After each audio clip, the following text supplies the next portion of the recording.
Hey, welcome back, y'all. What episode is this? 124. Welcome back to Chins and Giggles, you guys. I'm back this week. I cannot believe you're back like nothing. I know. It's the fact that I lost this bet. Well, technically, I lost the bet because... Well, you came on at the end. I said, I ain't betting you shit. You literally said, I ain't copping up shit, girl. Guys, I literally... Yeah, well, last week when Myra and Elizabeth filmed... That day, I just happened to have been released from the hospital. I literally, it was a really short hospital stay, Myra. Think about it. I gave birth Monday morning. And then Tuesday night, Elizabeth and Myra were filming. And I just pulled up. I was like, no, I got here, Myra. And Brian was like, oh, my God. He greeted us. And they're filming right now. You should just go in there. I was like, I had a feeling that I didn't even put... We got here. We didn't even put the car seat down. Nothing. We just walked straight into the podcast. Wow. Room. We walked straight in here, and that's what you guys saw when I walked in on them. Fresh out the window. And I walked in on them. That's not that bad. What? But yeah, I it's crazy that you're back and you're thriving. I mean, guys, I do have my baby now. She is right here with me. She's such a good baby. I was like, I'm bringing her on the podcast. I have never heard her cry. No, the little time you've had her here, I have not heard her cry. She's a week old already. It's crazy. And I've came a few times and I literally haven't heard her. She doesn't. Raul, right before we started filming this podcast, y'all, Raul had to run to the warehouse. So he felt bad about leaving me with her and Mia. And I was like, it's completely fine. Just go. And then right now, Jasmine stayed downstairs with Mia. And then I just brought her on. I was like, she's chilling. I literally, Myra, no lie, I think that I could probably even just bring a bassinet in here and while we're filming, I'll just have her over here and wow. If it becomes too much for Raul for the both of them because she's such a good baby. I mean, maybe you know how they say that when they're newborns that they catfish you when they're newborns because they kind of get worse. But right now she is so good. Also, newborns sleep so much. Yeah, they do. So yeah, at night she does. I mean. Who am I kidding? I'm exhausted. Who am I kidding? I haven't slept anything. How many hours did you sleep last night, Gorge? Oh my God, last night, Mara, I didn't sleep. Last night, she actually woke up a few times. Do you try to sleep when she sleeps? I try. In the day? But no, I don't sleep in the day. Oh. I can't. If I slept when she slept, Mia would be like, wait, I would have to force Mia to sleep too. And she can't. We have a routine down. And it's kind of I feel kind of how you and Brian have your routine down with Noah. Ours is the same. At night, I'm taking care of her. Oh, that's so helpful. There's times that Raul will hear her cry at night and he'll try to get up. And I'm like, no, please just go back to sleep because I want you to get your sleep because come 7, 8 a.m. He lets you sleep in the morning? Yes. Oh, that's amazing. So that's what we're doing. That worked out for us so much. So at night, Myra, last night, she was crying a lot. And around 4 a.m. Raul tried to get up. He's like, do you want me to help you burp her or something? Yeah. I was like, please go back to sleep because I want you to get your good sleep right now. Because around 7 a.m. for her next feeding, I'm going to need you to get up and me take a little nap. I think that ends up working out, especially when you're a couple that one of you is a night owl and the other one's a morning person. That ends up working out because the night owl can do the night shift and the morning person it's hard right now because I feel I've always been a night owl. But when you're exhausted... Oh, by 10 p.m. you're sheesh. Oh no, definitely. But even now, if I laid down right now, I'd knock out. It's just it's crazy. But there's so much that I want to tell y'all about. I thought we could do I don't know, a little labor and delivery story. Oh my God, yeah. What? But it's just so crazy, guys. I really. How you said that you lost the bet, but I lost the bet because I swore. Technically, I was saying that you were gonna have the baby. That's what I meant. I swore I was gonna go past 40 weeks because it just felt it was just not happening. I feel whenever I do something out of the ordinary, if I'm not in bed and I post anything on Snapchat or anywhere, people will be like, you need to go back to bed or you need to get up, just healing and stuff. But I feel it goes back to the whole cuarentena thing, to the 6-week thing. I feel a lot of traditional people are very you should just be sitting around and stuff. And I love it. Yes, I love the idea of just chilling. Yeah. But at the same time, for example, yesterday I was cooking on Snapchat. So making spaghetti. And a lot of people were you need to sit down and let people cook for you. Rest. And I'm my mom cooks every single day, Queen. I actually pulled myself out of my room because I was it's getting to me. Sitting here all day, I need to go and feel some kind of routine. Yeah, I wanted to go downstairs and cook, so yeah. I think like sometimes the whole quarantena, like don't do anything, don't step out the house, nothing. I'm like, baby, I want to feel a little back to normal, just to like I'm like, baby, right? I'm gonna go crazy. That's the part you're like, I'm going crazy. I need to do something. That's the thing. I'm like, girl, like for my own sanity, I should be able to step out this room a little bit. I think that's what it is. You want to feel some sense of like normal. Yeah, like I definitely haven't gone out. Like unless it's for a doctor's appointment, I haven't even stepped out my house, especially with this fucking heat, girl. Oof. I haven't even stepped out at all with this heat. But when it comes to just doing little things, you know, I'm like, I want to, you know, if it's me wanting to cook randomly, like I don't see anything wrong with it. Or even just being here, I'm like, we're literally just sitting on a couch talking. I'm fine. Like it's completely fine. But and then you don't have to like step out and drive and pack your diaper bag, pack your pumps and all that. See, girl, that's the difference. Yeah, but I still, I mean, I still think you need to take it easy for sure. I mean, I've been taking it super, super easy, but I mean, she's so cute. It's been good. People, I think we're kind of speculating if she was going to be born September 1st on Briancito's birthday. I think a lot of people thought she was going to be born on September 1st, and I mean, we were in for a shock when I went into labor on September 1st at your house celebrating Bryce's birthday. As we were making the pozole. I can't believe it. I honestly, Myra, guys, this is the thing. I knew that I was due the first days of September. Mm-hmm. And I knew there was a chance, Myra. Yeah. And I remember when I found out I was pregnant and I found out my due date, I told Myra and we were both like, I think it doesn't happen on that day. Yeah, I don't think we had the discussion, but we were like, okay, well, it was like obvious. Yeah. That I would not want that to take away from that day, or you know what I mean? And I was so confident that I'd give birth around 38 weeks because Mia was born 38. Even if I was induced, I thought I was like, my body would just do it naturally at 38 weeks. Yeah. But lo and behold, at Myra's house. The days leading up to it, though, I think it was like, you were just like already having like you just had an idea, and we did have the talk because the day was leading up, and I was like, Karina would call me and she's like, oh my gosh, I'm feeling like this, like, and she was like at this point making it very like vocal. I think the day before that you didn't want to have her that day. The day before, remember, I was like having contractions at the warehouse. I told you I was like, I think I'm having like slight contractions. I'm tripping. You were like spotting, and I was spotting a little bit. And I told Myra, I just don't want her to be born tomorrow because at this point it was the day before the 1st. But it was good that we had the conversation. Like I feel like we just finally were kind of like, you know what? Like you've been avoiding this day, and if it happens, let's just take this as a sign from God and from Briancito. Like this is like, you know, I believe in like what's destined to happen will happen, and if that was like her birthday, that was going to be her birthday, and nothing was going to stop it. So it's the fact that you were trying to avoid it in general, and it wasn't changing. Yeah. And that you went into labor literally on his birthday. Okay, this is what's crazy, guys. Yeah. So the day of, it was actually such a beautiful day, Myra. So beautiful. It was. Like, who would have known? You know, we went to church with you in the morning. Yes. And it was a nice service, and it was just such a good day. Yeah. We go to Myra's. We're making pozole, and my back is hurting. Oh, you can't even sit down. I'm like telling Myra, like, I actually, because you were telling me you need to sit down because like she knew that I was already like in pain a little bit. But I kept telling her, I was like, I feel like I need to stand up because sitting down was like hurting my back a lot. So I was just walking around like helping Myra make pozole and stuff.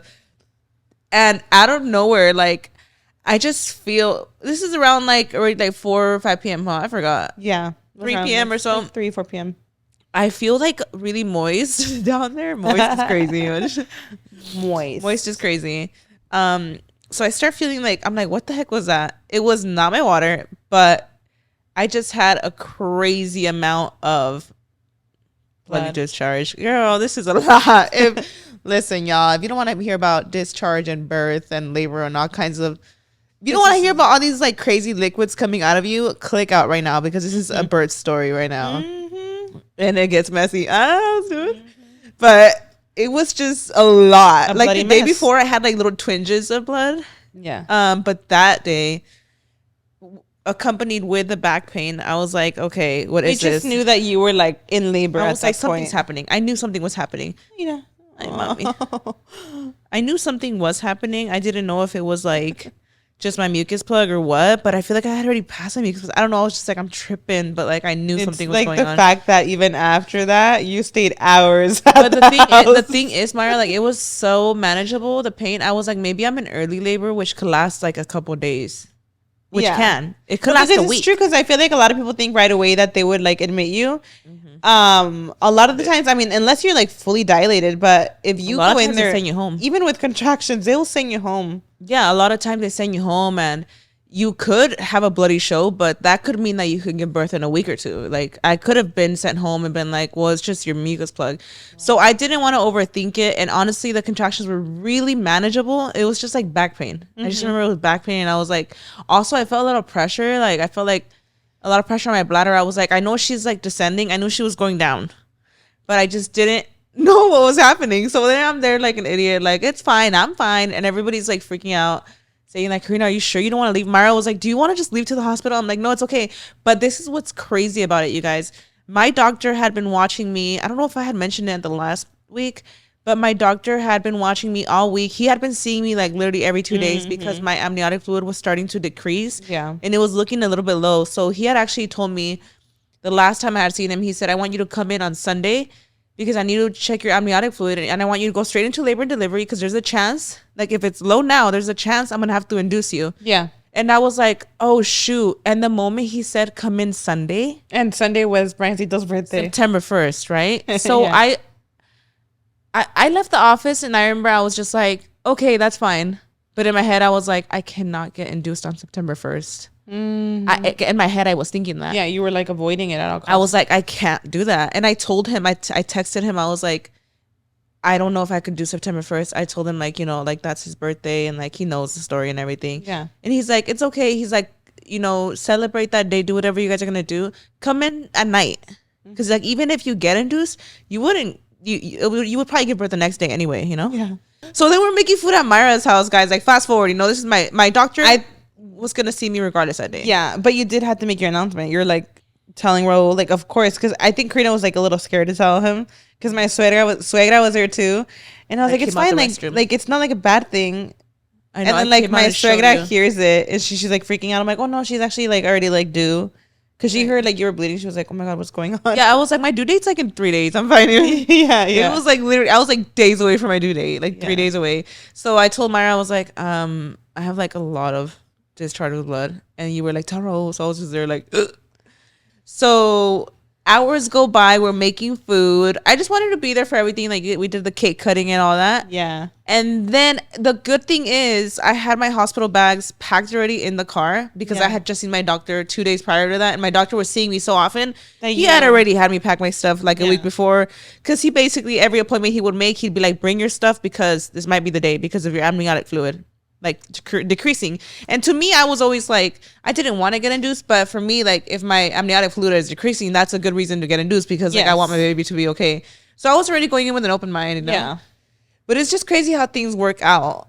Like I didn't want to get induced, but I was open to the idea, and like lo and behold, like my body just happened to go into labor that day on its own, which is so crazy. Yeah, you ended up leaving like around. We already had done the cake cutting and everything, so but like. Karina had to make sure she had her pozole before she left. You're like, oh, she's like, I need to eat before I leave. And then somehow Raul ate. And then we still, and then I also was like, no, let's do the cake cutting now because Karina needs to like, go. She was already talking about that she was having contractions. I was like, what is going on? Yeah. So after the cake cutting, you guys were like, okay, we're like dipping. Raul had actually gone home. He came home to get a few last minute things. He needed to get her outfit and stuff that I had just washed, and he needed to pick everything up. Mm-hmm. And when he gets back, he's like, so are you ready? And I was like, I'm going to eat. I'm eating pozole. Like, I was eating pozole because I was like, we just made this. Like, if I go into labor, I thought about, like, if I go in tonight, this is the last meal I'm going to have. I'm eating a big-ass plate of pozole. Period. So I ate pozole. Raul ate pozole. We cut the cake. I ate cake. Girl, I was going off. I was like, if this is the last meals I'm having before I go into labor, because you know once you're in labor, they'll let you eat, girl. Uh-huh. So, and then once we were cutting the cake, I was like, okay. My back was actually starting to hurt, bitch. I feel like I started to feel real contractions. And I even I was like, okay, guys, I gotta go. And luckily, Raul had everything packed already. You know what's crazy, Myra? That outfit that I was wearing was the outfit. That was the outfit that I was gonna come home with. And that day, because we went to church, I remember I was like, I don't know what the heck to wear. I didn't have any laundry done. Like nothing fits anymore. And I was like, I have that one outfit that I'm wearing to come back home from the hospital. I even told Raul, I was like, I wanted to wear it specifically for the hospital, but I'm going to wear it today. Oh my God. No lie, Myra. I was like, I'll just wear it today, and like, no one's got to know that I wear it again. Oh. Well, lo and behold, I ended up wearing that to the hospital. Like, it just worked out. Yeah. It just worked out, which is so funny. Wow. So then me and Raul on our way to the hospital, and I'm not kidding. It's like my body just knew, and it like held back. Maybe because I was like walking around, I didn't feel that as much. I'm telling you, Myra, as soon as I got in the car, contractions every 10 to 15 minutes. And that's when I texted you. I was like, I'm having legitimate contractions. Like, holy shit, they were actually real, and I knew they were happening. What? And I actually left at the right time, you guys, to the hospital, because once I got there, shit moved so quickly. Shit hit the fan. It absolutely did, which is crazy because, you know, the hospital is like a good hour and a half away, y'all. Like, our doctor is out in LA, and it is such a, it's not a coincidence to me that he gave me that appointment and said, come into labor and delivery on Sunday, even if it's at night. Me not wanting to go Sunday because it was Brian Cito's birthday. Me trying to get out of it. I told him, I was like, can I just come on Monday morning? And he was like, I need to see you Sunday. Wow. Even if it's at nighttime, I need to see you on Sunday. And the you fact, would have gone regardless because of your contractions. Exactly. But think about it. If I would have stayed home that night and been like, oh, my contractions are not that bad. They moved so quickly, Myra. I would have given birth on the way there. Yeah, because you literally gave birth like hours, just a few hours of getting to the hospital. It was no coincidence that I had to go in that day. Oh my gosh, wait. Let's talk about how I was not there because I'm so sad that I was not there for her delivery. Well, it just happened so quick, Myra. I wasn't there. I'm like, I wasn't there. Like, felt like I wasn't there. That's how fast it was. My family had just wrapped it up and left. It was like 1 a.m. when everybody left, right? So I'm like getting comfy in bed, and like Raul's updating me, and he's like telling me you're about to have this baby. I was like, wait. Like, I just got in bed right now. I'm looking at Brian. I'm like, I need to find someone to take me to the hospital like now. Because like you wouldn't have made it, might I got on a call. Okay, so I was like up to date with Karina like constantly. And I just FaceTimed me. I had just FaceTime her, and all of a sudden, like, she's not picking up my calls. Raul's not picking up my calls. And I'm like, oh, it's go time. Like, they're not picking up my calls. And then like finally Raul picks up. And I just hear like Karina just sounds like she is being like killed in the back. Like, I was like screaming. I was like, oh my gosh. You're like, what happened? I just spoke to her. Imagine. I literally, I just spoke to her like 10 minutes ago. Karina, you were like screaming. I was her. And from there, like, you know. Well, girl, guys, it was so crazy. So I get to the hospital, and I'm thinking, and I'm like, well, I'm having back pain. So when I check in, I was like, oh, I'm here because my doctor just wants to, I'm just going to be monitored by my doctor. And they're like, okay. And I'm there, Myra, thinking like, okay, I'm here. But like, it didn't feel like real yet, because I was like, I very well could be sent home. Like, if my amniotic fluid is fine, because he told me, he's like, if your fluid is fine, I'll just send you home. And like, past your due date, we'll figure out what we're going to do, Yeah. And I was thinking like, I'm probably in labor. I'm probably not. Maybe it's really early labor where I haven't even opened and dilated. Because there's a lot of stories where so many people, like, they'll be like, I'm definitely contracting. You get there and they're like, nothing. For the past few weeks, I had been like, I swear I'm contracting. And I would go get checked out, and they were like, you're fully closed. Nothing. So I thought it was going to be one of those things again. So I get there, and they start talking about induction. My doctor comes in, and he's like, listen, I've been seeing you literally every 2 days, Karina. How many times have you been out here in LA this week alone? It's taking up so much of your time. Just stay. Like, let's just do the induction. At that point, I'm so over it. I'm like, yeah, fuck it. Let's do the induction. I'm like, yeah. I was like, yeah, let's just do it. You're right. I'm in pain. My back hurts. I'm going to be here tomorrow again to get checked out again. Yeah. When he started bringing up, he's like, your fluid is lower.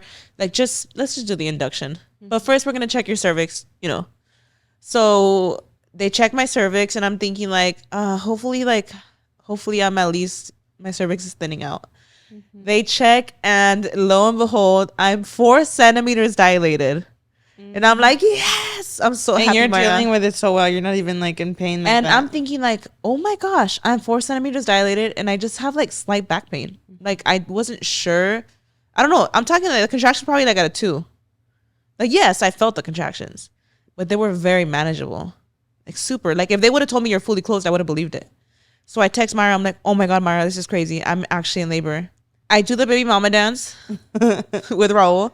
And it worked. Huh? Tell me why, dude. Like, I'm like thriving doing the baby mama dance. The contractions. That's when I'm like talking to you and you're like fine. I'm on FaceTime with Myra. I'm like, I'm fine, girl. Like, I'm doing the baby mama dance right now with Speak. We had the tripod going. My Like, nurse you were getting was so contractions, cool. but you were handling them really well. My nurse was so cool, Myra. Like, I loved her. She said she had a TikTok and that she did nurse content on there. Oh, that's a queen right So there. I told her, I was like, oh my God, girl. I felt so confident with her, like, in filming. So you were like doing content like around her. I like told her, nothing. I was like, oh my God, I'm going to do the baby mama dance. And she was like, oh, that's so cool. Yes, do it. Get your content, queen. Like, she was so cool. For it. I love it. She was here for the TikToks. Oh my God, I love it. Here for the TikToks. Because, like, she does TikToks too. And she What was a showing me her queen. page and stuff. I was like, queen. Oh my God. Yeah, and she even had a YouTube channel too that she did, like, nursing stuff on there. She was such a queen. Oh, period. So I'm doing the baby mama dance and we're having a blast, whatever. The contractions, I actually got a lot of contractions on camera doing the baby mama dance because I would be like, oh, like randomly I would stop. As soon as I finished the baby mama dance, I'm talking like as soon as I finish it, Myra, I'm talking like from like a 2 to the next one being like an 8, like on the pain scale. And I laid down, I was like, ooh, this one hurts. This one hurts. Yeah. As soon as I felt that strong one, I feel like a burst in my stomach, like literally I felt it on the left side. I felt a burst and I was like, my water broke. I hadn't even felt anything, but I knew because I literally popped. I felt something pop. And I was like, my water broke. And Raul was like, are you sure? The moment he says, are you sure? Psh, comes flushing out of me. Wow. I was Were like, you standing at that time? I was laying down because I had laid down because I was like, this one's really bad. This one's really bad. And like, I got in a little ball and then boom, water breaks. It was so painful. And I was like, oh, something's happening. Which is funny because the nurse was there literally 5 minutes before when I had just finished baby mama dance. Yeah. And she's like, girl, you're contracting a lot. She saw it on the. Yeah. She's like, you're contracting pretty often. At that point, they were probably like 3 minutes apart. My contractions. She's like, you don't just want the epidural now? And I was like, honestly, I feel like I'm handling them pretty well. This is 5 minutes before. Yeah. Okay. This is literally 5 minutes ago. Tell me why, like, my water breaks. As soon as it breaks, I just start screaming. Oh my gosh. I really don't want to be dramatic because I honestly never thought I would be. Birth is as dramatic as it sounds, though. But that's the funny part, Mara. I feel like I'm usually very I never want to be like an inconvenience. Okay, yeah. Dramatic. Yeah, I know what you mean. Where I feel like in a lot of situations I typically would be very. You would like deal with it to not being like, an I'm inconvenience. fine. You know? No. Tell me why she comes bursting through the doors like 5 minutes later. And I was like, I need the epidural. I need the epidural. She's like, girl, I just asked you 5 minutes ago. I was like, Okay, you don't see me dying, girl. Why are you even asking? no, and she said it as a joke. She was like, girl, I just came in here minutes ago and asked you. She was like trying to be funny, you know? I was like, queen. And I was like, I know. I don't know what happened. And she's like, your water broke. She's like, it's going to get really intense from here. And I was like, I know. I was looking at her like, girl, I feel it. So I'm talking like within an hour, Myra. I mean, I was just on FaceTime with Myra, literally on FaceTime with Myra. And Luis was like, you're not going to get the epidural? And I was like, I don't know, queen. Like, stupid. I'm like, I got this. So stupid as fuck. I really thought, I was like, this is not bad. I'm like, wow, I'm 4 centimeters dilated. Like, I'm chilling. Yeah. I thought, right? I was like, I'm good. I was like, I might be able to do this. Right? The moment my water breaks, it went from like a 2 on the pain scale to like a fucking 20 past the scale. Like, I'm talking like, I feel like with Mia, it was very gradual. Yeah. The pain. But also you were induced with her. It was very different. Gradual. It was so I think maybe weird. every delivery is also different too, you know? It was insane. You just progress really quickly. It was too fast, guys. Like, and you know, I know there's people that literally show up to the hospital and just like poop their baby out right away. Yeah. Like, there's stories where you just get there and you're like, oh, baby's out, like immediately. Yeah. But for me, in comparison to Mia's birth, Mia's labor was 36 hours. I pushed 3 hours with Mia. That's right. With her, I get there, I get fully checked in. I get my cervix, my first cervix checked right before they're thinking they're going to induce, right? Right before, this is 11 p.m. when they're thinking they're going to induce. By 3 a.m., I was already pushing. So for me, Queen. in comparison to Mia's birth, I was like, I just got here. Yeah. So my water breaks and it's only like, I forgot what time it was. It just moved so quickly. And then a nurse checks me. They're like, we need to check her, because at this point I'm like, please, epidural, please. Like, Dr. Rad comes in and I'm like, please, I'm in so much pain. And they know. This is why I love labor and delivery nurses so much. Shout out to all the labor and delivery nurses out there, because shout out to all the nurses. Y'all are queens. Like, literally, they are so sweet. Angels. Not one time did they lose patience for me. I was like almost apologetic to them. I was like, I'm sorry. Like, I'm in excruciating pain.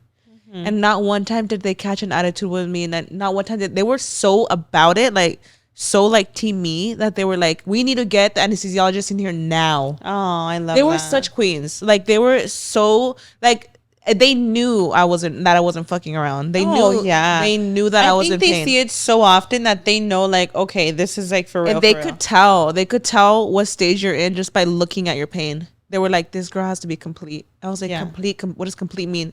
And I asked, like, what does that mean? Like, I think you're fully like dilated. Ready.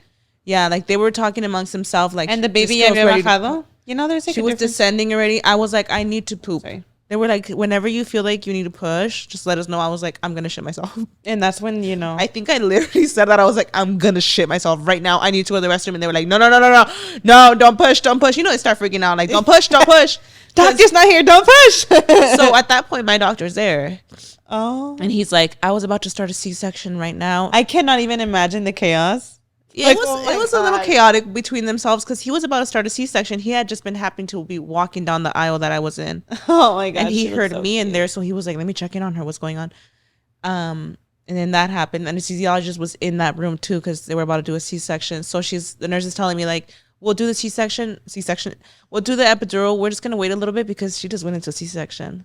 And I'm like, I can't do one more contraction. Every single contraction, every single one of them is like hell. Even if they're just like, just a few more contractions and then she'll be here. I was like, I can't do one more. I can't. Oh my God. But it's okay. I was just sitting there like, fuck it.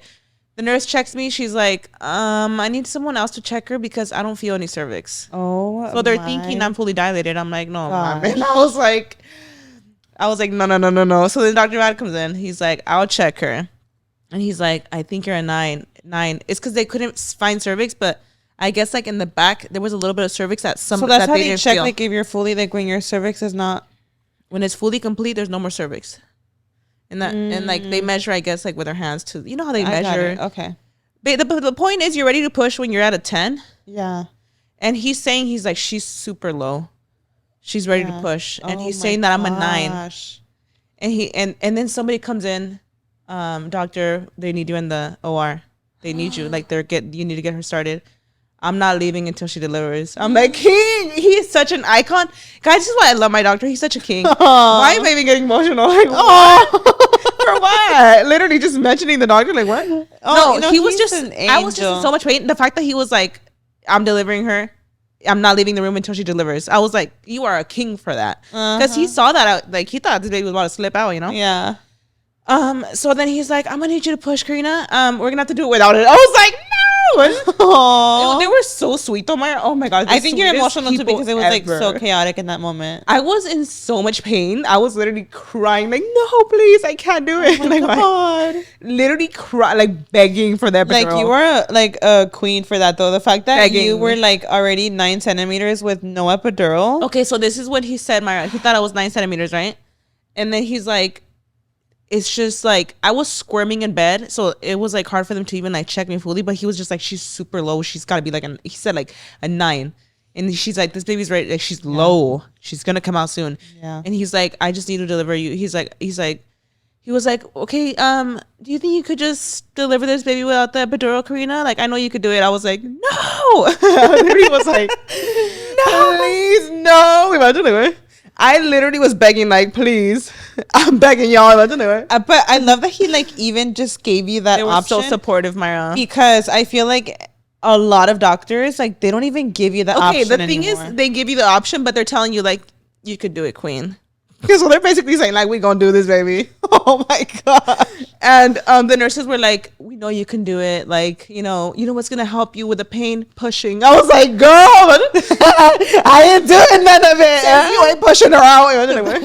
I'm just screaming in my ear. She's chilling, So I was like, no. I was just like, okay. Not having it. I mean, I was just thinking in that moment, letting it sink in, like, You know what was flashing through my head right now? Like, well, when they were telling me like you're gonna have to deliver this baby right now, you could do it. You're gonna be able to do it. The worst pain you're having is right now. They were telling me that, and I was like, yeah. But I was thinking, it's in that moment you're thinking like one more contraction is gonna wipe you out. Oh my god! Like, wait, I'm laughing because I just like no, because I know it's so painful. Like in that moment, you think you're dying. Like, moments where I almost ran out of that room.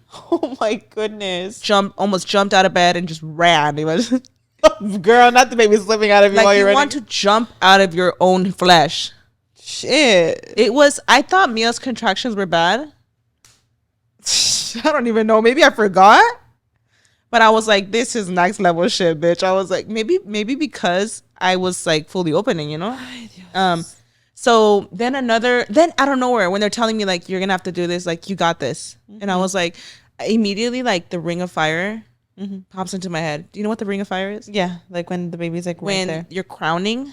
Yeah. And it's a pain that like when they're about to come out. Yeah. And I was like, I cannot feel the ring of fire without epidural. I can't do this. I was just mortified, but I was like, okay, screw it. Let's start pushing. I was in the middle of my first push when the anesthesiologist comes in. And the nurse is still very about like, we should really try the epidural. Yeah. And Dr. Rad's like, we're pushing. No, we're pushing. He was like, we're already pushing. Wow. But it's just me, like, I had barely started pushing. And another doctor comes in. I don't know, like, if maybe they were just so team because they're women, maybe. Yeah. And, like, she checks me. And they're like, she still has a little bit of cervix. She still has some. I think she said something like a 6. And I was like, a 6? How did you guys get a 9 and a 6? Yeah. They're like, leave. They tell him, like, go. She still has time. Yeah. At that point, he leaves to do his C-section. And at that point, I still have time. And they're going to do the epidural. Yeah. So in that moment, it's an angel walking through the door. That anesthesiologist, I was like, you're literally glowing walking in here. like I was thinking, like, give me the drugs now. And at that point, Myra, I'm shaking uncontrollably, like shaking, like in pain, like I don't know, like it was just excruciating. Like, how were they able to like calm you while they did it? I don't know how they did. They were there was a moment that she told me like she's gonna start it now. I need you to like not move a muscle. And like tell me why, as she's like doing the first injection to numb my back, I start immediately, I'm like, I'm having another one. I'm like, oh, but you're like consciously like, I can't move. I'm hunched and I'm thinking like, whatever I do, I cannot move a muscle right now because it's really dangerous. Like if you move, you could literally get paralyzed, you know? Yeah. And then anesthesiologist is telling me like, this is gonna be the worst part. It's gonna hurt. That is like the it's the epidural's huge. Oh yeah. So she's telling me like it's gonna hurt. But it numbs you so fast too. Girl. Oh wait. The moment she put it in there, I didn't feel anything. I told her, I was like, this is nothing. And they're like, well, yeah, I'm sure because of the contractions, it was probably nothing in comparison. I was thinking like, you could shove the whole needle through my whole body right now and it wouldn't feel shit, honestly, because that's how bad the pain is in comparison. So they put it on. Tell me why. Like I'm talking minutes later. They're like, okay, it's on. And I'm still feeling the contractions. And I'm telling her, I'm like, I'm tripping. I'm still feeling them. But it was a little bit less. Oh, yeah. So I think that's when you called me after. And I was telling you that it still hurt. I think, oh, yeah. No, I think you already had the epidural when I called you. But I think they had just put it because you were still like, obviously, like the screaming. whole time it was still in pain. But I did see, like, there was a part where, like, I think Raul had me on FaceTime with you. And you were like, you felt so defeated. I felt so bad. You were like, you just started crying. You're like, the same thing's happening this time. Oh, the same thing's happening. Yeah. It's because with Mia. With the Mia, last time. it also, like, I felt them. But like half of your body, right? Didn't work or something. So, and the nurse is telling you, like, it's not possible. And you're like, it is. So this is what the anesthesiologist explained to me. She said, because you're opening so fast, it's a very high chance that when I did your epidural, the very little cervix you had left, it's possible that you went complete, that I opened completely. She's like, because when you're fully complete, even with the epidural, you'll feel them because that's just how intense they are when you're fully open. So, and she's like, I think you're complete. She's like, even in those few minutes that I did your epidural, you could have opened to a 10. Oh my God. Because I was basically there. I just had a little bit of cervix left, and that's what saved me to be able to get the epidural. Yeah. Once had heard like to like express your pain through like almost like moaning it out, like express your pain through like when I like they're like that. It's giving ghosts. And I don't know. I'm sure you were doing it prior, but I remember getting on the call and I was like, Karina, every pain like let it out through your voice, like, like breathe it out, and you were doing really good. I mean, it did really feel like good. It felt like the only way to let out the pain. I also, they would tell me like, just don't, whatever you do, just don't push. I was like, baby, I'm pushing. And they say it's like a natural instinct. I'm sorry, but if my natural instinct is to push, just gotta say something, baby. So with every contraction, when I would do that, when I would do that, really push. I wouldn't necessarily push, but I would like crunch my stomach, like, ooh, like to help her descend, because I felt like it was the only way. I was thinking like, I have to. She got so low to the point that when they were doing the epidural, I was like sitting down, and it felt so weird to sit down because I felt like I was sitting on her head. But I wasn't, because obviously I still had to push her out. But she was so low that I was like, I'm literally like, she's right there, like, oh my gosh, yeah. And lo and behold, I'm talking like, I got my epidural, guys. And in the meantime that I was getting my epidural, Dr. Rad, I guess he was like doing the C-section and stuff. He's back, like, it felt like it happened so fast. I get my epidural, I'm chilling for a little bit, and they're like, oh, you're ready. Literally, I got my epidural.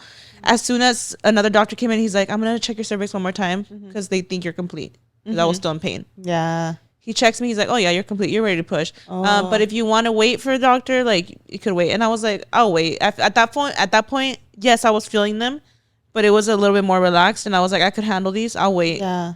And it's good to wait, too, because, like, she's just going to go lower and lower. Yeah. So then my doctor comes in, and they're like, yeah, she's been complete. So from the moment I got checked, like, the epidural was really what, I guess it helped with the pushing, because the whole contractions leading up to the 10 centimeters, like, technically I felt it all. Wow. But sheesh, it was crazy. Yeah, he comes in and I start pushing. The pushing was nothing. It wasn't. It's crazy because I feel like so much about giving birth, like, so many people, when they think about giving birth, everybody's so scared of the pushing, right? Like, that's the biggest thing everyone talks about. Like, oh, I gotta push a baby out of, like, my vagina. Like, you gotta push a baby out of there. Like, that must be so painful. But I feel like once you're in labor, the contractions are just so intense, insane, that the actual pushing is nothing. Yeah. Like, they're shoving their whole forearm in there, like, trying to help out. You're feeling hands and everything, and you feel a lot of pressure. And you feel like you're like, ugh. But there's already so much pain happening that them shoving their arms in there is nothing. Yeah. It's literally nothing at that point. So the actual pushing part felt relief. Like, and she was right when she said, once you start pushing, you're going to feel relief. Because, yeah, the contractions were hurting. But as soon as I would start pushing, it's like you're putting the pain to something else. How long did you push for? I pushed for 20 minutes and she was out. Wow. I know there's people that will literally push like once or twice and baby comes flying out. That's wild. That's crazy. That's what I'm hoping with my next. That's what they said. They were like, because I told them about my first labor, and she's like, oh, girl, the next one's going to fly out. Ooh, girl. And the nurse, it's just so funny. She was like telling me how they were like talking about it like on the floor. They're like, oh, your patient, it's like she came to get induced and like that baby came flying out like on her own. It's just so funny. Like, she was just hyping me up. She was so sweet, the nurse. She was hyping me up. She's like, look at you, girl, like you came to get induced and you just happened to have gone into labor. It happened so quick, Karina, because even like so fast. At some point, like when I knew that you were in pain, like I guess like at some point you know, like you said, you started feeling it better, but like I obviously didn't get an update, which I understand, obviously. And I just remember, like, fuck, like, I did fall asleep. Like, I fell asleep. And I remember I woke up, I was like, oh, my gosh. Like, I think I heard a text come in.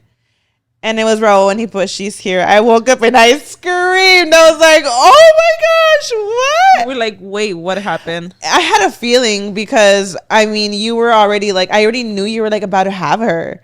And I knew, like...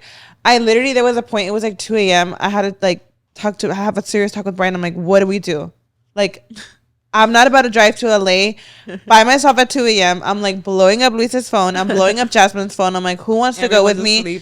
Because the nurse literally said, if anyone's going to come, they come now. This baby's coming like And the doctor soon. probably thinks you're in LA. Like, she don't know you're in Riverside. She don't know that I'm like an hour. Well, yeah, like with no traffic. It was like I was like literally an exact hour. I'm telling away. you right now, you wouldn't have made it. I'm like, she don't know that I'm like in Riverside right now. Like you would not have. I think I would have made it to the parking lot. Yeah, I don't know if you would have made it. Like I wouldn't have. And yeah, I woke up and then Rose like sending me pictures of her, and I'm like fucking screaming. She's adorable. Like, oh my god, I just felt like I was dreaming. I mean, I'm sure you felt like you were like dreaming. I'm telling you, Mara, the labor part. I know I'm explaining it, and I'm saying like, dang, it was so painful. I was screaming and stuff. Which I felt like I was screaming. I was looking back at some of the footage. I wasn't necessarily screaming, but I was definitely like begging for help. But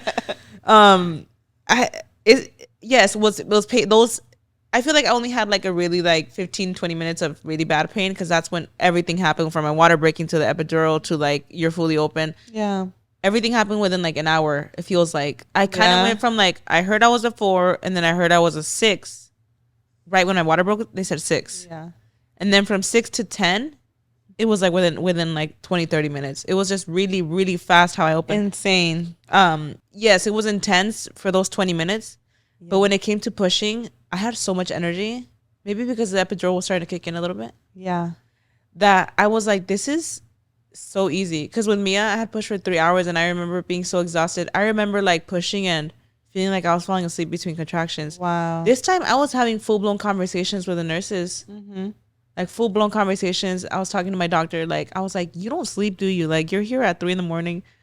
You were probably here all day doing appointments. I was like, do you even get rest? I was just having full-blown conversations with him as I'm pushing, like in between pushes. Mm-hmm. She comes out, and I'm like, wow, like I still have energy. Like, it's just so crazy how different the births are. Like, it was super painful, but it was so fast that like, I remember holding her in my arms and being like, I just did the baby mama dance. Like, I just got here. Like, I just got here, used the restroom, changed, did the baby mama dance, and then just gave birth. Like, I just came here for the baby mama dance. Wow. I was just like, wait. Because I remember when we got there, they were like, oh, this is your bed for the night. They were telling Roll. And they're like, well, if we do an induction. She was asking me like how long Mia's labor lasted. She was like, oh, you'll probably be here all night. She'll be here like tomorrow afternoon. Ooh. Girl, she was there like the next hour. That's insane. She was here. I was like, this is it. I couldn't process the birth, Maria. That's how crazy it is. Yeah. I just feel like I couldn't even process. I think everybody was shocked for sure. I mean, I went in thinking like I'm probably going to be sent home. Yeah. And then that same night I had a baby. But she was born past midnight. She was born at 3:58 a.m. She was 7 pounds, and that's probably why she came out faster. Yeah. 7 pounds, 2 ounces. Mia was 9 pounds. No tear. No tearing at all, which was amazing. Yeah. I mean, even how do you feel right now? I feel completely fine. It's been a week, and I feel honestly like I feel like I'm back to normal again. Completely. Good. I'm tired, but like I actually wish I see you with a lot of energy. For sure, you're very. I actually like wish I could like go out for walks and stuff like that, but like I'm obviously not gonna do any of that, especially with this heat and stuff. With these fires too. I haven't stepped out at all, but that I feel good. Like I feel like I could go back to like normal routine immediately. Wow. But it's just crazy, girl. Yeah, that's it. Everything progressed like really quickly. It was just you wild. were literally like what, the next day or the day after you were back home already? Like it was so yeah, because fast. I gave birth like in the madrugada, basically like past midnight, and then Tuesday morning I was out. Like Tuesday afternoon, but honestly, like she's such a good baby too. It's just crazy. Like she's an amazing baby. She's such a good baby. So far, like the parent life with 2 has been pretty easy, but at the same time, she's only 1 week, and my toddler is a crazy one right now. Take it one day at a time. She's doing amazing. You're like, just wait and see. No, I'm saying like I'm saying like it's good that like she's good. Like and if I'm sure it gets like overwhelming with 2, but like I feel like you guys are doing amazing. And you know what's so crazy, Mara? Like I was so scared of like the blues. I was so scared of the postpartum blues because they're so natural. They're so natural. Like you could have the best support system. You could have, the best labor story. You could have the best everything and still have those blues just because like of all the hormones that are plummeting. Like literally your hormones are plummeting, and it's natural to have the blues and all that stuff, right? And I actually expected it. I did. I was like, they're coming. I was like, here we go, queen. But what's crazy is I haven't felt them. And I'm so shocked. But then again, I'm like, okay, it's only week 1. Like, maybe I will get blues here and there, and that's okay. Yeah. The only emotional moments I've had is the first day here at home. Just like realizing that it wasn't just 3 of us now, that it was 4 of us. I think it was just me mourning like the 3 of us. Yeah. Like just us 3, like me, Mia, and Ro. And that's when I get emotional. That I'm like, oh, it's not just like the 3 of us learning everything. Yeah, when Mia met her too. Yeah, that was emotional. Or like, when I left to the hospital, I was emotional, but I was thinking like, I'm probably still gonna be back home. Like, I don't know for sure if I'm giving birth tonight. So it didn't fully set in until I got back home. I was like, oh my gosh, she's actually here. And like, Mia's not just like a single child anymore. So that's what made me emotional. That's just like the new, But as far as like blues, I was actually telling Myra, like, I feel so good right now mentally.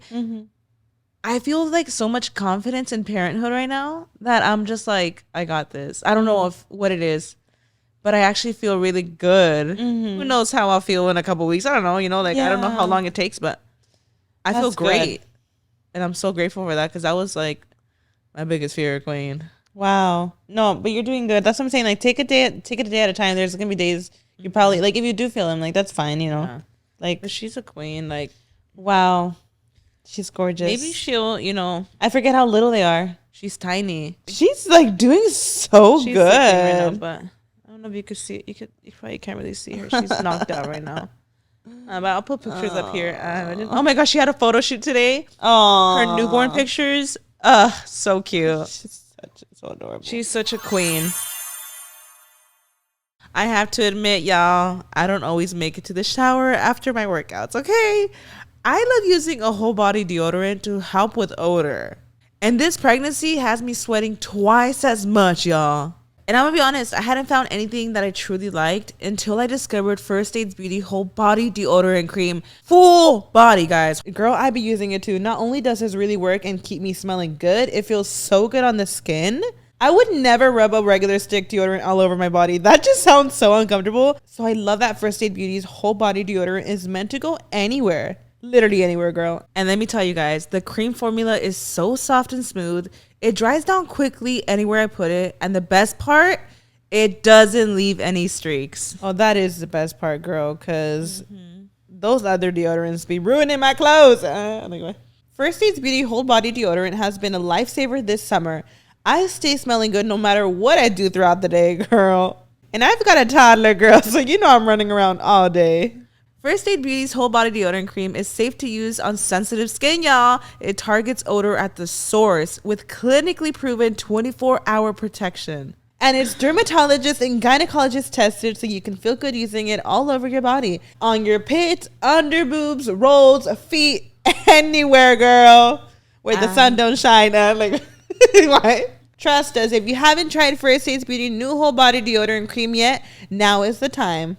And we have an exciting special offer just for our listeners. Get 20% off today when you visit our exclusive URL, firstaidbeauty.com/chins, and use our promo code CHINS. That's firstaidbeauty.com/chins.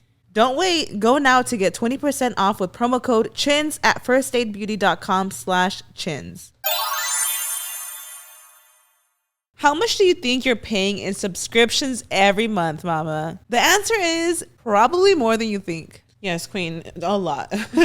Over 74% of people have subscriptions they've forgotten about, including myself. Let me tell you, girl, these like AI, fun TikTok, little things people be using, I forget I get them. And they're like charging me the next month. I'm like, oh, shoot. Girl, I forgot I had that one too. But you know what? Thanks to Rocket Money, I'm no longer wasting money on the ones I forgot about. Most Americans think they spend about $62 per month on subscriptions. But get this, the real number is closer to $300. That is literally thousands of dollars a year, half of which we've probably forgotten about. That's literally a car payment. Yeah, girl. But thankfully, we found Rocket Money and we started using it, and they found a bunch of subscriptions that we'd forgotten all about. And then they help me cancel the ones that I didn't want anymore. How closely do you track your bank statements and credit card history? Are you combing through every single charge on a regular basis? Because I'm not, girl. Honestly, I don't have time to watch my account that closely. But now that I'm using Rocket Money, it does that all for me. So I don't have to worry about it. I love it, girl. Like, it literally shows me everything, what I'm spending. It don't even tell me if I go over budget. With Rocket Money, I have full control over my subscriptions and a clear view of my expenses. I can see all of my subscriptions in one place, and if I see something that I don't want, Rocket Money can help me cancel it with a few steps. Like I said, I love how the dashboard shows me this month's spending compared to the last month, so I can clearly see my spending habits. Plus, they'll help me create a custom budget and keep my spendings on track. Rocket Money will even try to negotiate lower bills for you by up to 20%. All you have to do is submit a picture of your bill, and Rocket Money takes care of the rest. They'll deal with the customer service for you. Literally, it's that easy, girl. And girl, if you don't know what Rocket Money is, it is a personal finance app that finds and cancels your unwanted subscriptions, monitors your spendings, and helps lower your bills so that you can grow your savings. Rocket Money has over 5 million users and has saved a total of 500 million in canceled subscriptions, saving members up to $740 a year when using all of the app's features. Stop wasting money on things you don't use. Cancel your unwanted subscriptions by going to rocketmoney.com/chins. That's rocketmoney.com/chins, rocketmoney.com/chins. Well, we're glad you're on the podcast again, Queen. It literally did not miss a day. I'm happy to be back. Honestly, like, this feels like it gives me a sense of routine. Wow. No, that's good. I get that. Stuff. Like, I get what you mean. Even going to the photo shoot, or even going to her appointments and stuff, like, it gives me a sense of like normalcy. I don't want to be stuck in my room, or I don't want to be stuck bedridden. I don't like that. I feel like that's what puts you like in a bad mental state. It's just hard right now because like the fires. Of course. Oh my God. The air quality. Oh my God, y'all. If you guys live in California right now, well, depending where you live in California, the air quality is really bad. Yeah, and the IE, the fires. There's like multiple fires, I think, going on. I think they're everywhere right now, huh? They're literally everywhere. I got a notification yesterday on my Google Home, like how bad the air quality. It was like 150 something, and it was like on the red zone. I was like, oh my God. Girl, I haven't even stepped out. People will be like, it's so hot outside. I'm like, I haven't even gone outside. Like, I don't even go outside. Like, I'm like, yeah, the day that I came to visit, obviously the baby was like in a blanket. Well, Karina FaceTimed me first. She was in a blanket. I'm like, oh my God, that's crazy. Obviously the AC is blasting inside, but I'm like, it's literally like 117 out here. It was like one of the hottest days to exist. And so hot. I mean, obviously AC is blasting and all. Go outside, Queen. I don't go outside for sure. It is like, yeah, no, don't. The air quality is so bad. These fires are crazy, first of all. Yeah, I mean, if you look outside, even today, this morning, the house inside looked orange because it's so orange, like outside. Well, like the sun that's coming in, it's so orange outside that inside looks orange. It's so bad. It was literally yesterday. Raul was like, I was like, you have like daddy brain right now or something. Like, we're tired. The sun was shining through the window, and he's like, there's a red moon. Like, it's literally red. Look, the red moon. Yeah, I was like, it's exactly the sun, baby. It's the fires. I was like, baby, it's 1 p.m. No, but I just thought it was funny because he said it was a red moon, and I was like, girl, it's the sun. It's being sleep deprived. Oh my God, you guys. Fires are crazy. Remind me to never not wear my hair extensions again. Let's talk about how chaotic today was. Oh shit. Yeah, you should. I'm like, Karina's over here all chilling. I'm the chaotic one. Like, baby, like if Karina didn't have just 2 kids, no, I was like, the guys obviously film first, and I brought like my hair products, my makeup, like routine, what we've been doing since the guys started filming. I literally now get ready here. And I'm like looking for my hair extensions. I'm like, where the hell? Like, and mind you, like my hair extensions are like a big accessory for me. Like, I'm bald. I'm literally fucking bald. Baby, I got 3 fucking hairs on this head. The bangs are growing out a little more. I feel like your hair looks good. I love this look. Why don't you do that? Like, the half updo is very clean girl aesthetic. It's very your aesthetic. Listen, I'm living in my clip-ins right now, Queen. So I don't have it. So I forgot my hair extensions. Icon. I forgot my hair extensions. I forgot my sponge. I was doing my foundation with my fingers, bitch. I literally was getting ready downstairs with Myra because I was like, can I just use your makeup? Because I couldn't even find my makeup, girl, because that's how long I had been since I did my makeup. And I'm like, do you have a brown pencil? I forgot it, girl. We had to do our brows with eyeshadow. And then I'm like, do you have a sponge? You're like, girl, I did my makeup with my fingers. I was like, with your fingers, bitch. Like, what? Sometimes the fingers just do it, bitch. I know. Listen,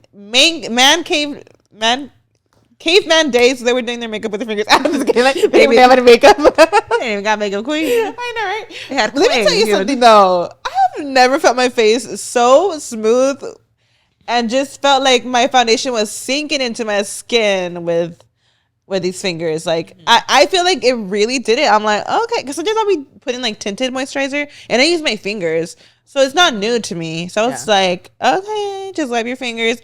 And I feel like it applied The fact really that you even did like your under eye concealer and stuff all with your fingers. Oh no, I had a brush for that. Oh, okay. Yeah, but it was chaotic. And then like I didn't have freaking lash glue. My mom's like running upstairs to get her lash glue. I'm like, who's the one that just had a baby, me or her? Imagine I'm the one freaking my life's a mess. Like what? Ooh. Mia's like, wait, you could take her if you want. She's fine, but do you want him to take? Maybe you could try to wake her up to eat. I'm telling y'all, this baby is like so calm. She has not a peep out of her this whole podcast. She's not, not a single one. I might just bring her on every episode.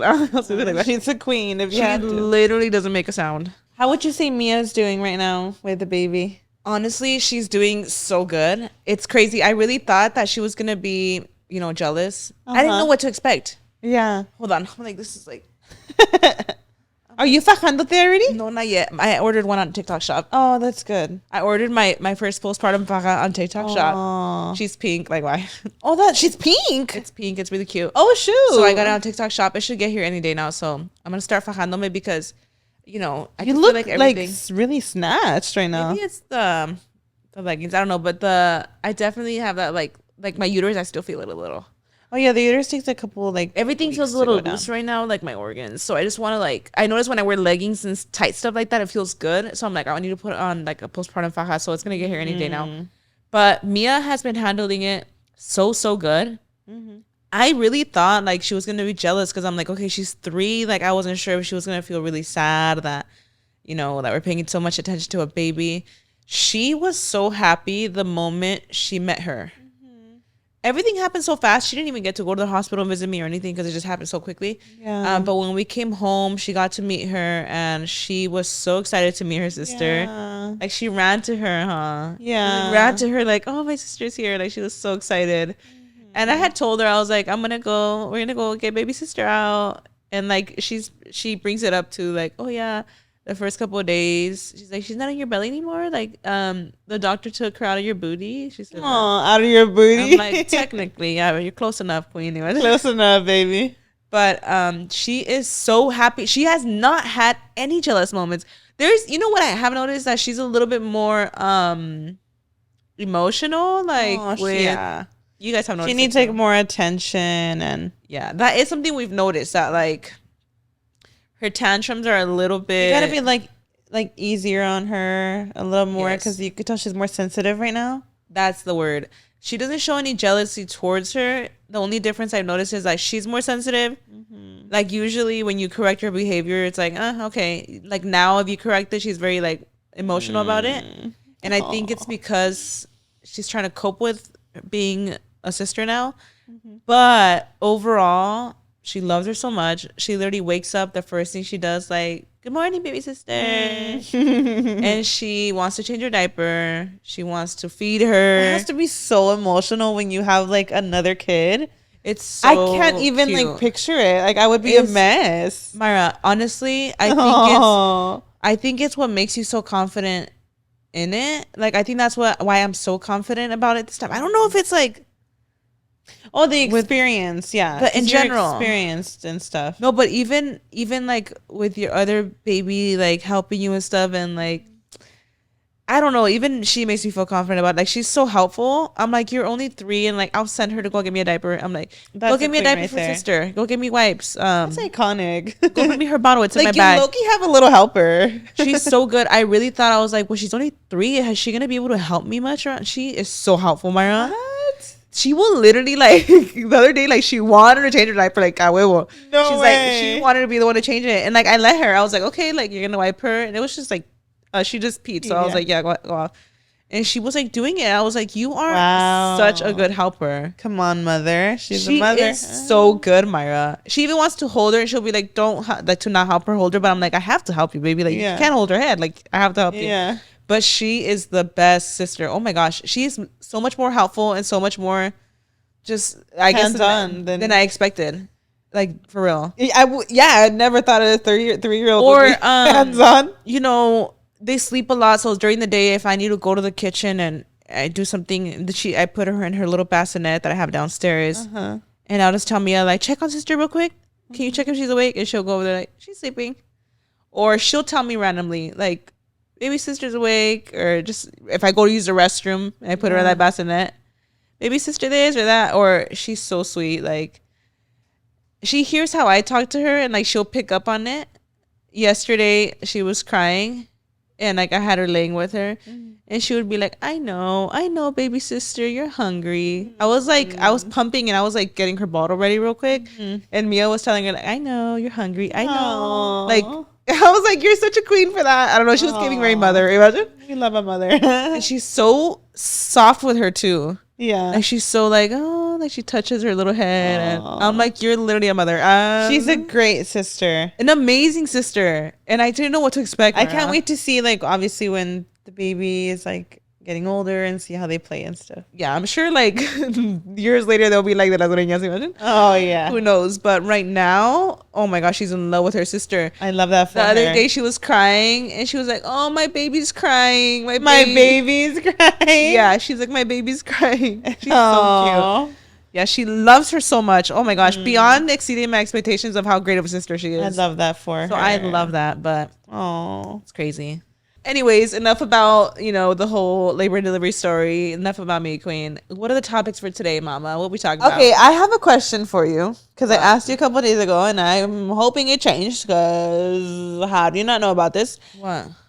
Did you get to watch The Secret Life of Mormons already? I haven't watched it, Maria. Have you not seen it like on your For You page? Girl, I just gave birth. I know, right? Like, I didn't even know about the fires until today. I was like, air quality, what? Like, I didn't even, I'm telling you, like, my life has just been like pumping. For your doctor's appointments, you didn't see like the smoke and stuff? I'm telling you, Maria, like, I'm so out of, like, touch with what's going on online right now. Those first weeks are crazy. It's the first week. My life has revolved right now around just, like, being a mommy. Literally, I don't even know. I get it, girl. I want to watch it so bad though. Like, what is it about?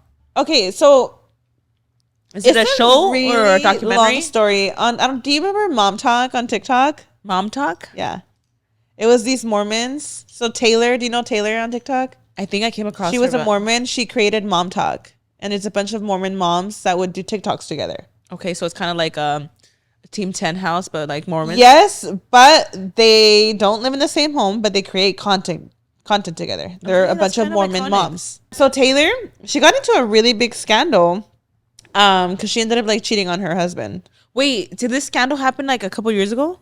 Yes. I feel like I remember it. And the other Mormon girls, they like kicked her out of the group, right? Yeah, the other Mormon girls, they were like basically calling her like a homewrecker, and she had to like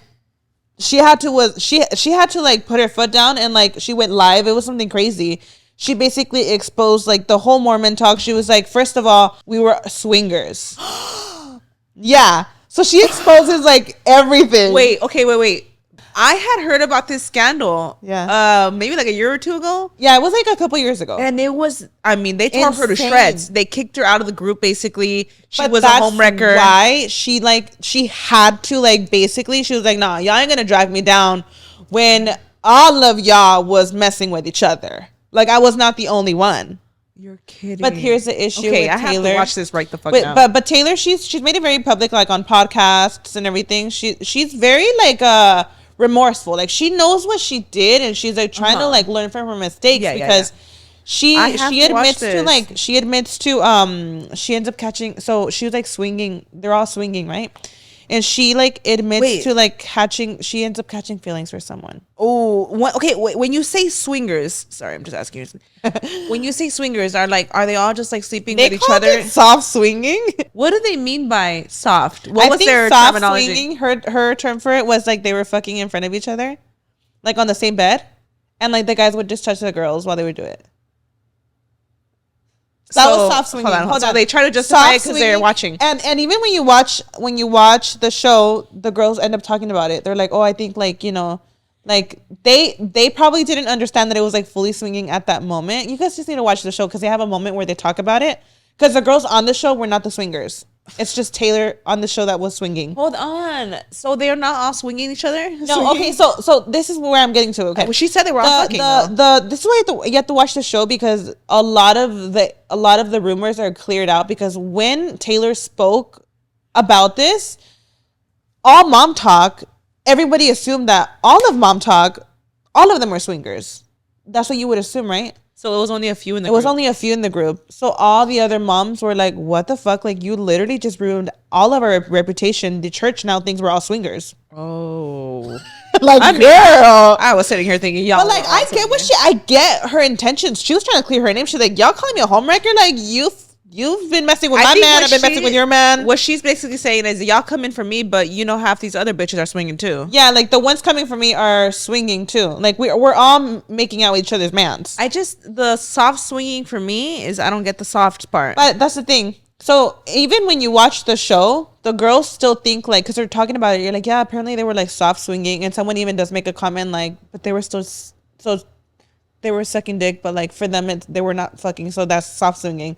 But they don't know that, like, she just went on a podcast recently and she talks about it like, nah, there was swinging. Yeah, crazy. So it's a whole thing. Even that podcast that she came on, you have to watch it. Like, I feel like you get a really big perspective of like everything that happened. She's like watch it right now. Watch that podcast. It's the Files one.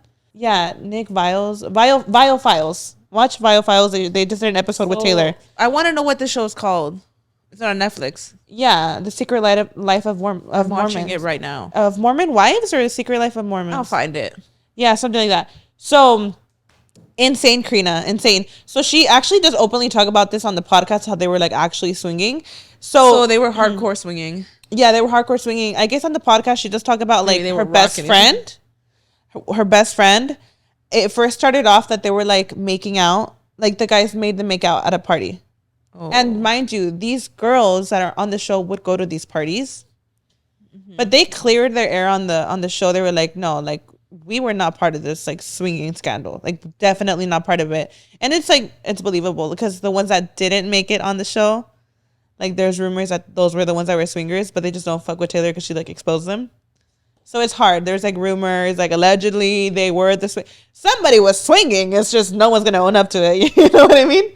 So everybody's rumoring the ones that did swing, but they're not part of the show. And even Taylor TikTok, she's like, they're acting like they declined the show. They declined it because I'm in it, and they don't want to be part of it. Oh. They don't fuck with her because she exposed them. And I get it. That is so personal. Like, oh my God, for like everybody to know now, the church knows, now everybody knows. A fun fact that I learned about the Mormon community, they can't have coffee. So they go to these soda shops. I've heard of that. Yeah. There's a lot of, like I feel like is it Utah that has a lot of like yeah homes, right? Oh my God, the Utah girls too.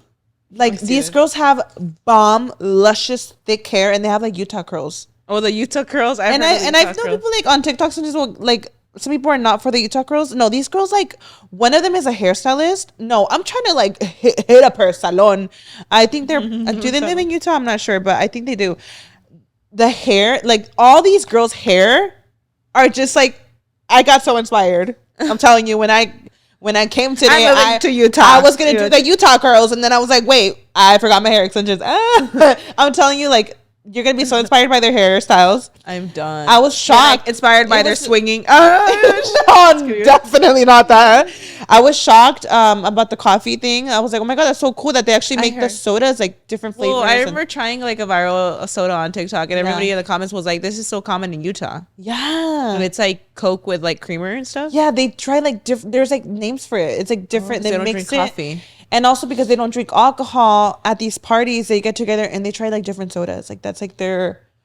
It's so maybe cool. That's what it is. They couldn't have alcohol, so they started swinging. No, get this. So obviously, like Taylor's very open. Like none of us are perfect. She's very open. She's like, yeah, like I drink coffee, I drink alcohol. I mean, these parties and I swing. What's up? And these parties had like alcohol and swinging. And she does. say though? Hold on. You know what's like? See, this is what happens when you're limited, baby. You go off the rails. That's exactly what they say. When you tell you not to be too strict with a kid, baby, because then they do the most. That's literally what she said. She's like, we were like teenagers experiencing everything in our 20s. Like we were like literal, like we didn't experience anything as teenagers. No. That we were just like these firecrackers, like after, because they could do whatever they wanted. To rebel. I know, right? So the girls that are on the show are not the swingers, but they do talk about how like they kind of suspected it. I'm just kidding. And they would leave before it would happen. And to not fall into temptation. But like, I'm just kidding. It was a shit show because every single swinger like is now divorced. Like all of them are divorced. I mean, the scandal was so chaotic. I don't know if it was because of the scandal or because it just was not going to work out. Fucking other people, baby. Yeah. Because when you fucking other people, feelings are gonna get involved. And that's where like everything fell apart because feelings got involved with like Taylor and another guy. She actually got feelings, and she in fact did cheat. Like they did it on the side. Oh, not just in front of each other. And she knew like, oh, my marriage is like over, and her husband obviously left her. And it was kind of like, but he was also like having sex with her friend. But they were like in a mutual agreement that they would like do these things in front of each other.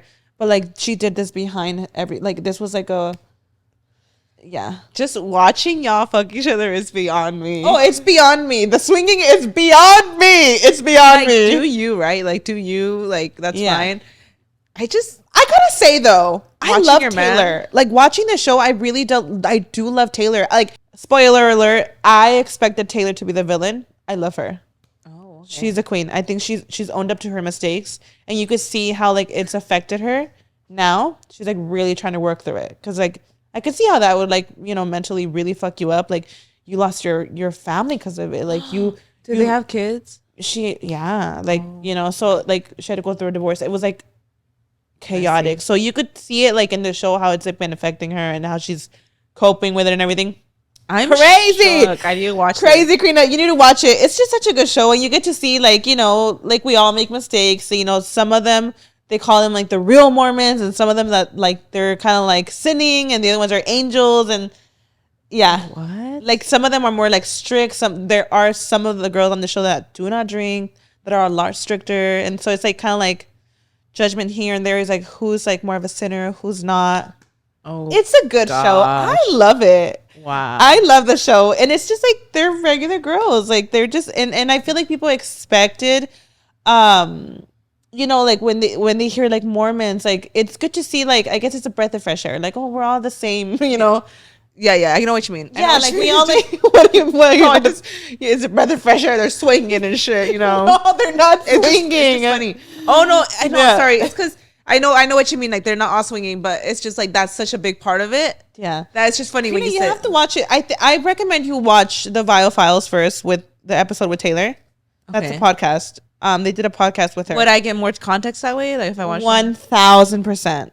You 1,000%. But even the show is very good at explaining everything, so you could just watch the show straight up too, because the podcast is pretty long. And I'm gonna watch it today. Yes, I watched the entire season like in 2 days. I might watch it right now while I'm pumping. Yeah, and I'm just excited. I know they're gonna have a season 2. It's pretty obvious. Wow. Yeah. So it's just a reality show about them, and it's a reality show. Scandal just and they kind of like restarted Mom Talk again.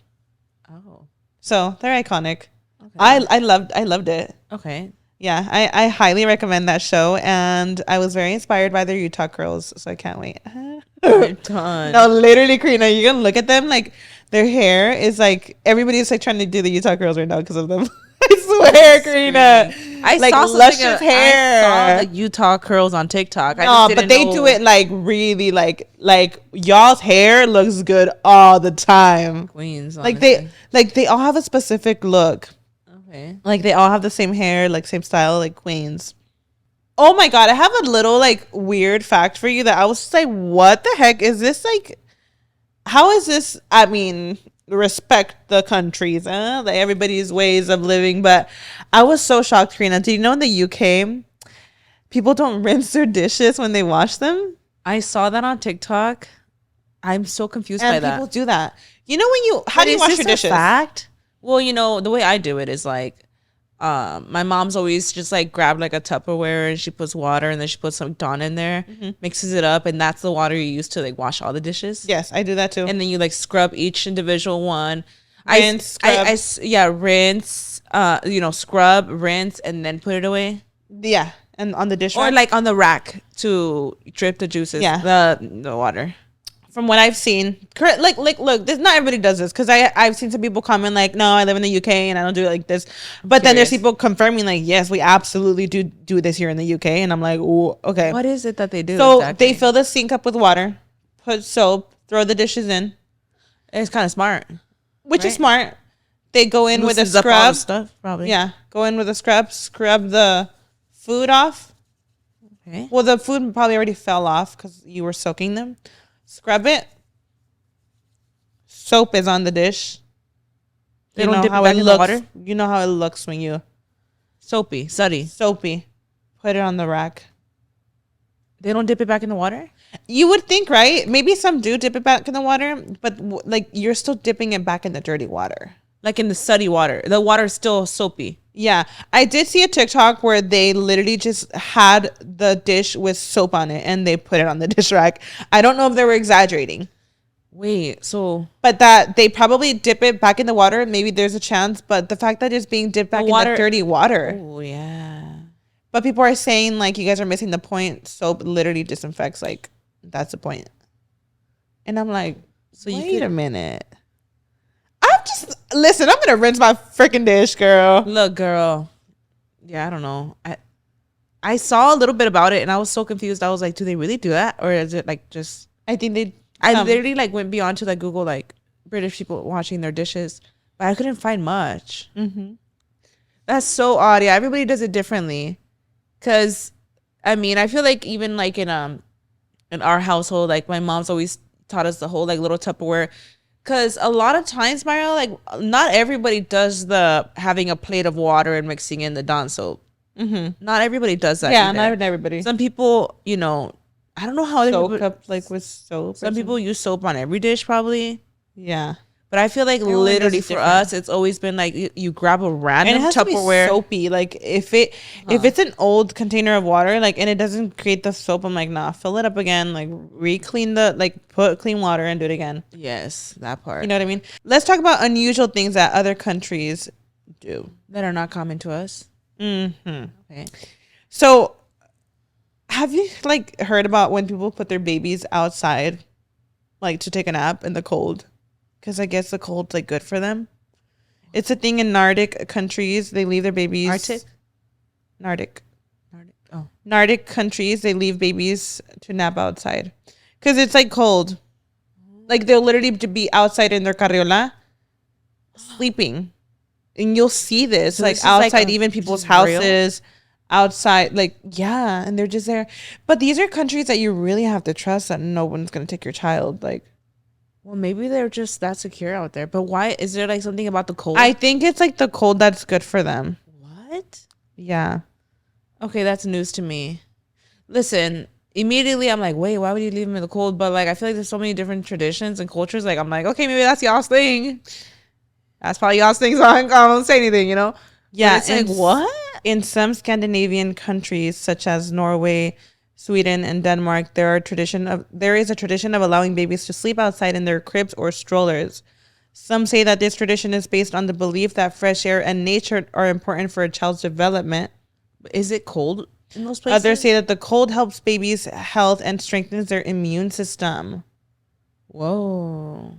Yeah, but like hypothermia, all that, like, how cold is it? Scary is the real question. There's like, I guess like its benefits, but there's clearly like some evidence that it might not be okay, like hypothermia, increased oxygen use. It's just like I feel like this is like going completely against Hispanics, because if a baby you see that child without socks or baby just having your baby without a sock on is crazy in the Hispanic community. They're like, that kid's like, that is my biggest pet peeve. When someone like when Noah was a baby and they were so worried about if he had socks on or not. Oh my gosh. I remember one time it was like really hot that day and he just happened to be out and about with us and somebody and yeah, like in la noche, yeah, of course it got chilly. And they're like, why doesn't he have socks? I'm thinking like it was 100 degrees today, girl. Like it's just like he just literally like it's barely cooling down, baby. First of all, it's still like 90 degrees outside. But like Yeah. but like, oh my God, I don't know. Or like why doesn't he have a blanket? I'm like, baby, if you're sweating up a storm, like you would think your child's also hot. I don't know. Yeah. I really think like this would like I would be like literally the most horrible parent if I did that like to a Hispanic. Hispanics would literally lose their mind if they saw. Faint. They would literally be like, "This is like actual neglect." Like, well, señoras would faint. First of all, let's be realistic. In this country, it would be neglect if you're leaving your child outside your house with no. It would be neglect, right? Like, I mean, wow. Here, yes, it absolutely would because I would not be able to do that. Like, obviously, I guess in these other countries, it's like a tradition. Yeah, that's wild. That's crazy. I mean, yeah, it's because every country's different. Yeah. Okay. So another little fun fact. In Japan, many streets don't have names. How am I going to get to my destination? They don't have names. Do they have like a letter on them? A symbol? There's like, it's kind of like Mexico, how there's no sidewalks sometimes. I'm like, can you imagine walking in a stroller on the Mexican sidewalks?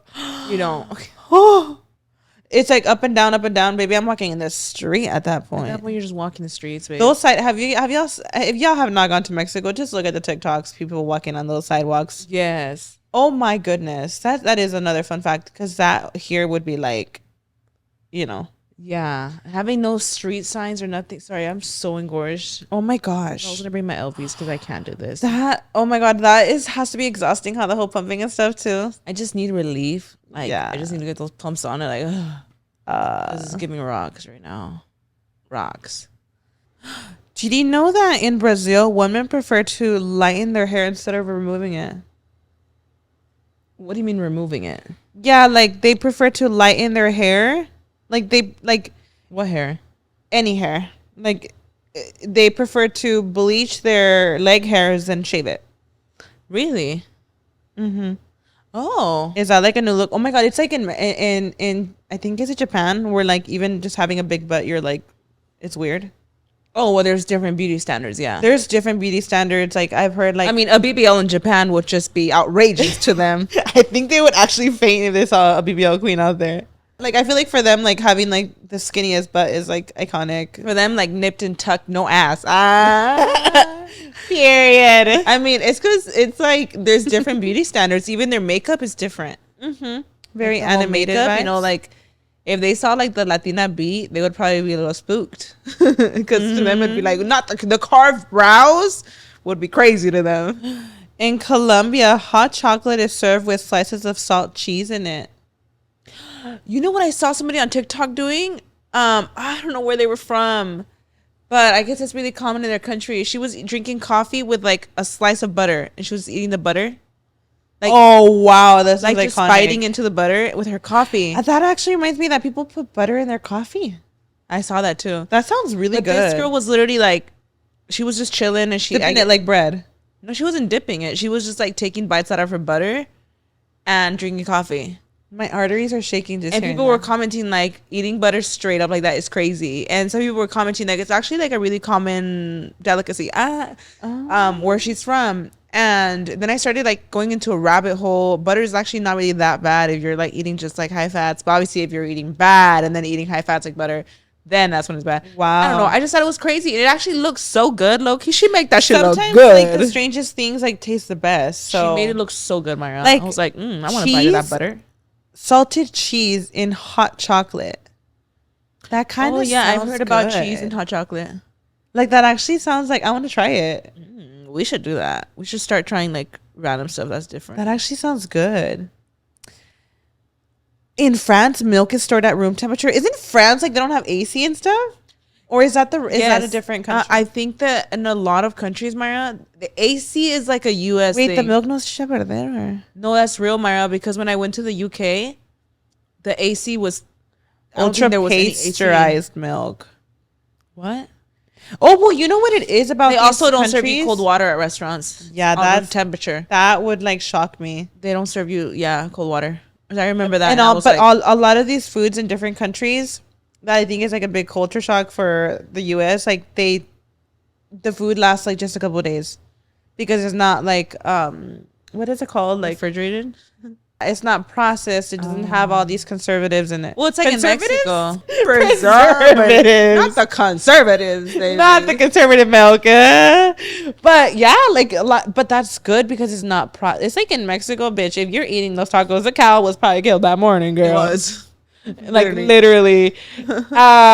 Yeah, that's crazy. I mean, the milk, it not being in a refrigerator tells you a lot, but that milk you got to drink it quick, baby, because Well, maybe they don't get gallons. They probably get it like little quarts, You'll be shocked when you eat anywhere that's not the U.S. and your portions are like minuscule compared to here. Because again, like in London, I remember we would go out to eat at restaurants, and I was like, "This is crazy."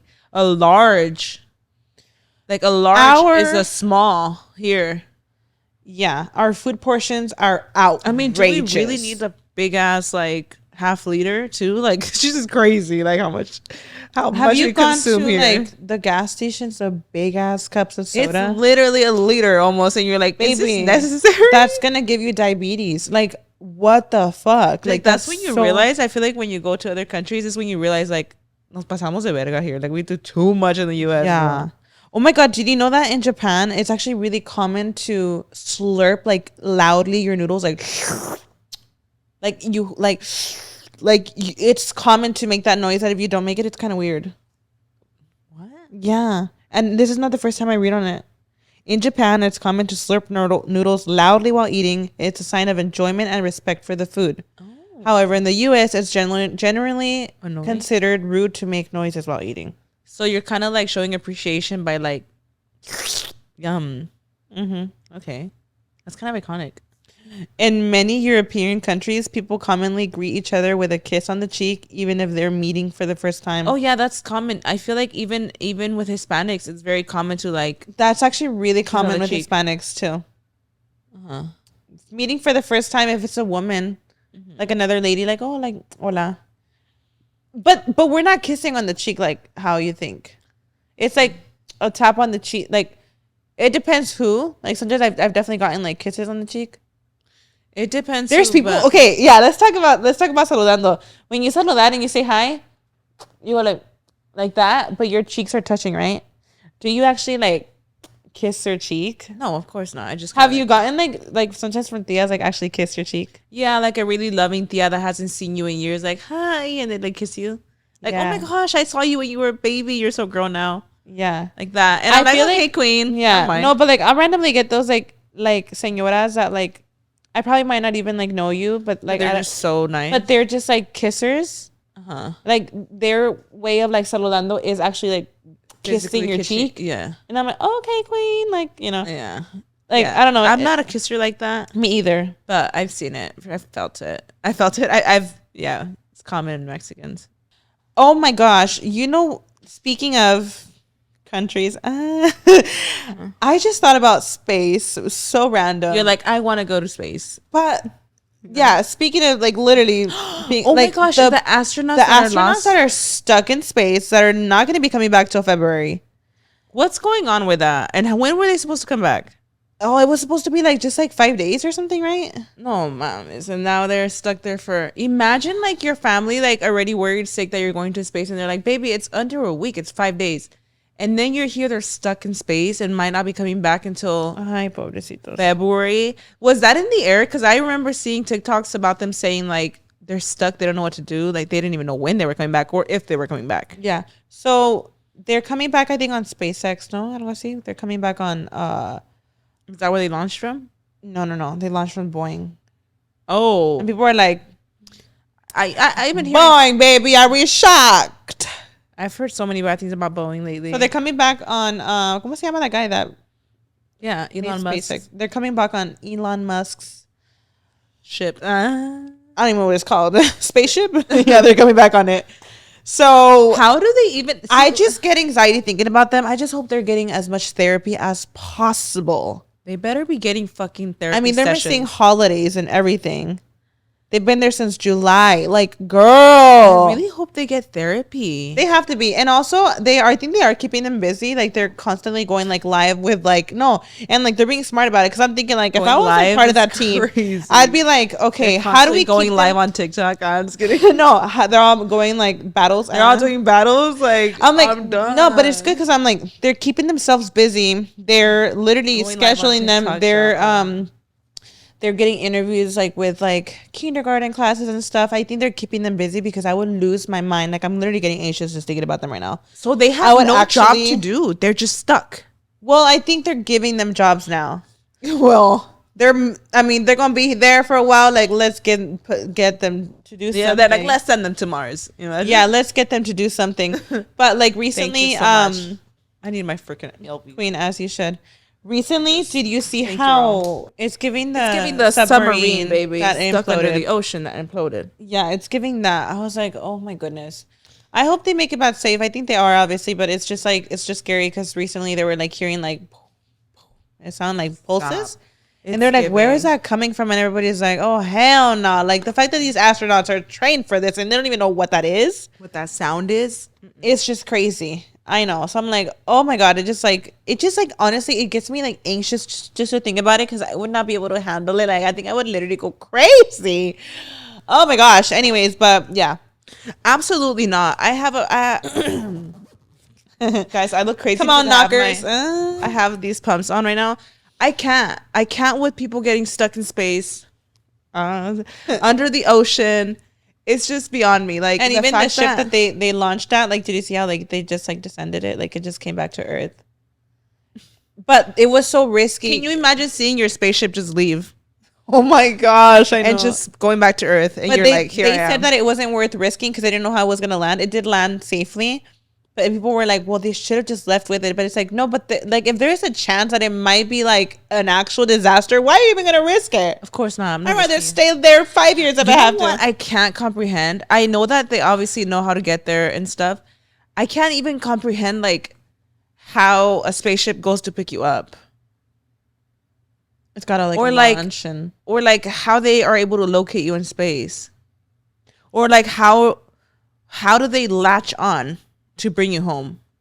Like, do they latch? Oh, I remember watching Xenon. They like attach it. If y'all watch Xenon, I learned a lot. Xenon, oh my god, zoom. The song. That movie was so iconic. Bitch, it's the fact that they were like dressed like in like metallic stuff, like thinking like that was like the futuristic look. Oh my gosh, like are the aliens like baby aliens? Are y'all really dressing in like metallic things? Like I don't want to know, but do y'all even wear clothes? Do y'all wear clothes? Are y'all fashionable queens? Like, is that just like a human thing?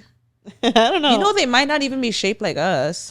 Oh, I know. They could literally just be like a blob. Queens, honestly. And like they're more intelligent than us. It could be. I think they are, yeah. They could be. The fact that like they could be so much more huge than us or so much smaller. I don't know. It's just like actually dinosaurs. So scary.